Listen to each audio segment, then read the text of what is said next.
All right, 4th and 5th grade, we are going to do a little sewing lesson.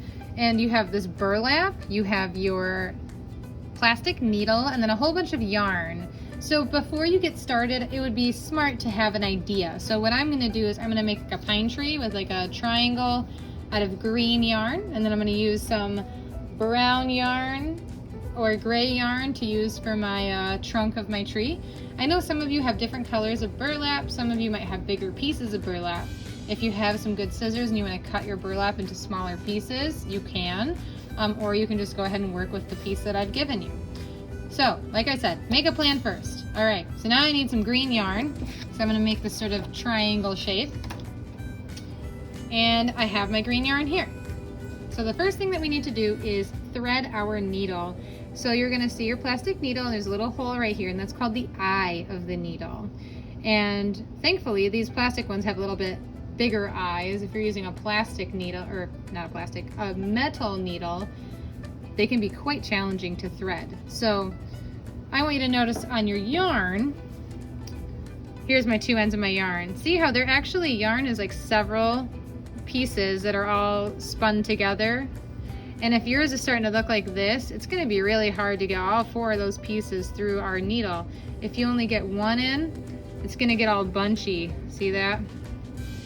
And that's not good. That's not what we're trying to do right now. So if yours gets too frayed, maybe use the other side. You could always trim a little bit on the end. Hopefully none of yours look like that right out of the bag though. So how we thread the eye is you can take 2 fingers and kind of twist your yarn to help get it to a nice point. And the other thing I like to do is kind of pinch it in between my 2 fingers and then watch this. You kind of roll your fingers like that, and it almost looks like you're kind of pushing it out. So what I do is I go right up to the eye of the needle like this, and then I kind of roll my fingers to push it through. So once you have your yarn through the needle, we're gonna start our sewing. Now it might be nice here, let's see how it goes. You can start by putting a knot in the end of your yarn to stop it from pulling through. So what I mean by that is, like, let's say this is gonna be the top of my tree, and I pull it, and I pull my string through, and I keep pulling it. There's nothing stopping it from coming all the way out again, right? So what I need to do is make a knot in the end. And if you don't know how to make a basic little knot, we're gonna I'll show you here. Here's the end. To knot it, you're going to kind of roll it into an O, like a letter O, right? So you see this little tail? It's gonna crisscross over. So sort of like an O with this little tail coming off. And then you're going to wrap that tail around and through the hole, or through the O, like that. And then pull. So it looks like a little pretzel right now. And then we pull it tight. So let's see what one knot will do. It's possible that our burlap has too big of like a weave, that knot might just slide right through. Let's see what happens if I pull it. Oh, it's kind of, well, it sort of stayed for a minute, and then I tugged it too hard and it came through. So I'm going to show you another way to make it secure. So you pull it up to where you have a little tail on the back. Okay, so I pulled it through, but I have a little tail on the back, left over enough to tie with. And then what I'll do is I'm gonna go back through, not through the same hole or it'll undo itself. I'll go right next to it maybe and push my needle through. Pull and pull. And now it's kind of caught right there. And to make it stay secure, I'm gonna tie it on the back. I have these 2 tails, right? I've got a really long tail with my needle on it, and then I've got this tail right here. And so what I'll do is just take these 2 and I'm gonna crisscross them over to make that O. Take the tail and loop it under and knot it. Just a simple knot, like the first knot you would use to tie your shoe. And then I'll double knot it. So that's a way that you can make it secure if your knots keep pulling through your burlap there. I'm gonna cut off this little extra tail. Okay, and something else I didn't talk to you about is when you put your yarn through, you can tie it to your needle if you want to. I just don't like to do that because I don't like to have to cut the knot off all the time. But if you keep pulling your needle off like that and you're getting annoyed, then by all means, tie your yarn to your needle. Okay?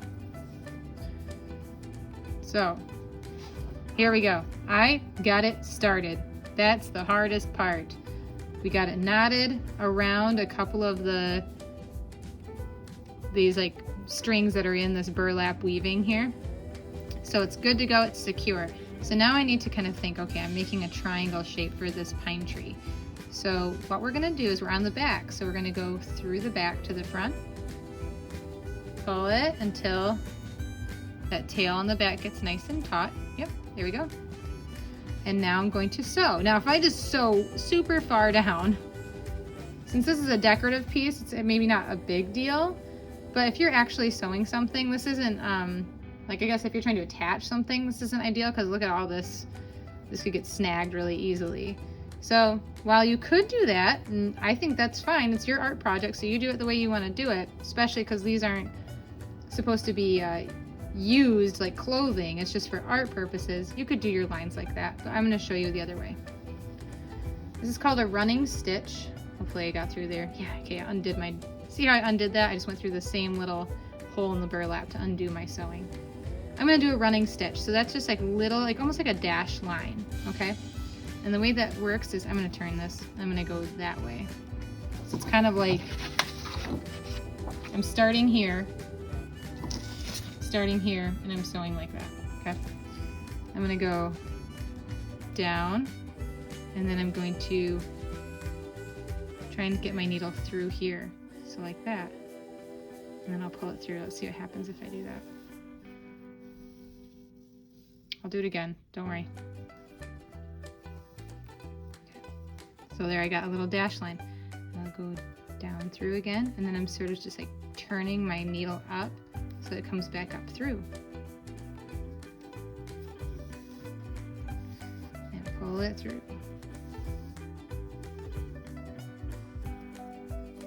And then down and up.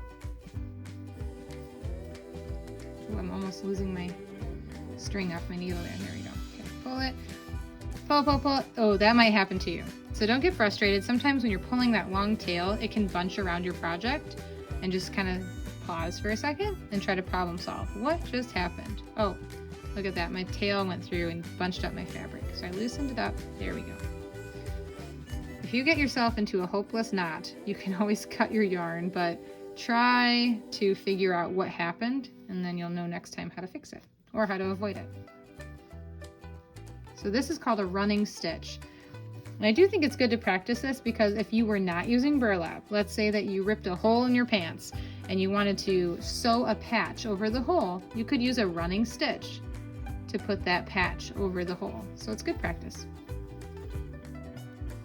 All right, I'm gonna speed up the video here, but I'm gonna finish my tree, okay?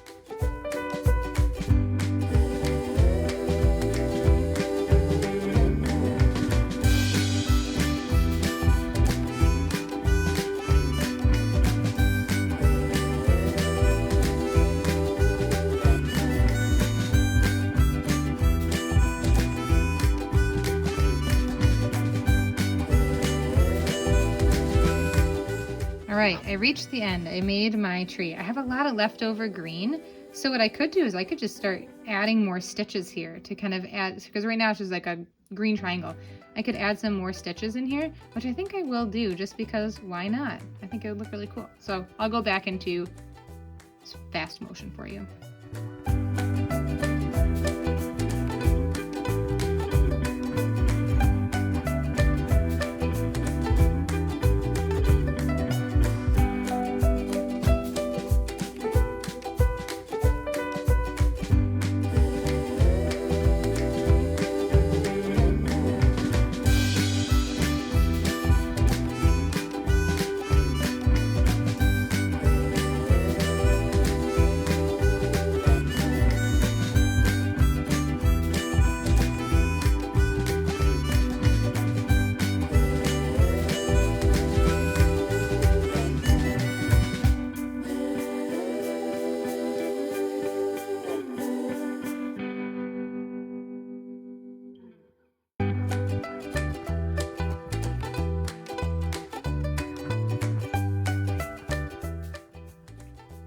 Okay, I think I'm gonna be done here. So, with this part anyway.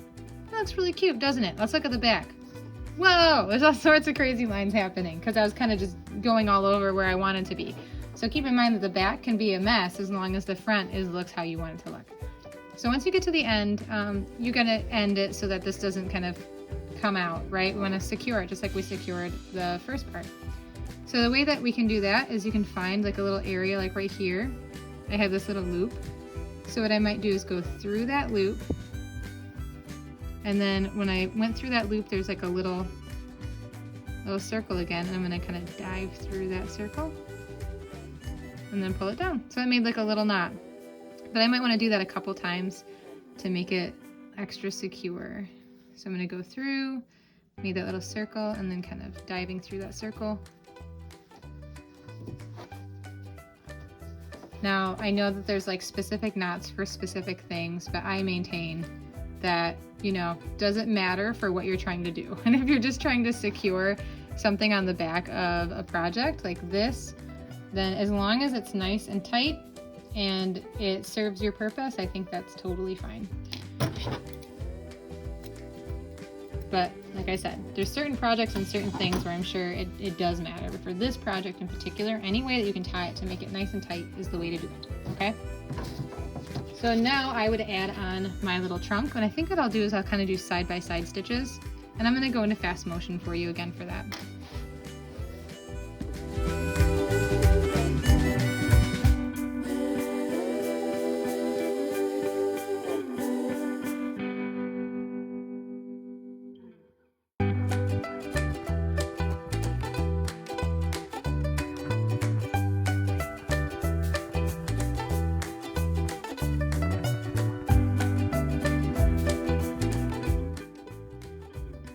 Alright, I got a little inspired as I got going, and I thought, you know, why not? I told them to pull the string like tight, but for this I wanted to add some red garland and I wanted it to kind of look like it was draping on the tree. So I went ahead and left it kind of loose, you can see there. So again, if we're making a decorative art piece, we don't need to get too worried about, you know, some of the rules here. We can have a little bit of fun. And I thought about our Norseman tree that we're gonna have on display in front of the elementary school. If you don't know what I'm talking about, make sure you check all the school announcements. And so I've made it red garland and then a white star on top because I thought, well, that'd be like the Norseman tree. So anyway, you do not need to do this. You can do anything you want. Sew whatever you want. I just use this as an example. But please just, you know, remember, sketch out your plan, whatever it might be. It does not need to be a tree. And have a lot of fun with this. And I would love to see your creations. If you could please join Seesaw and submit your artwork on Seesaw, I would really love to see it. Have a wonderful week.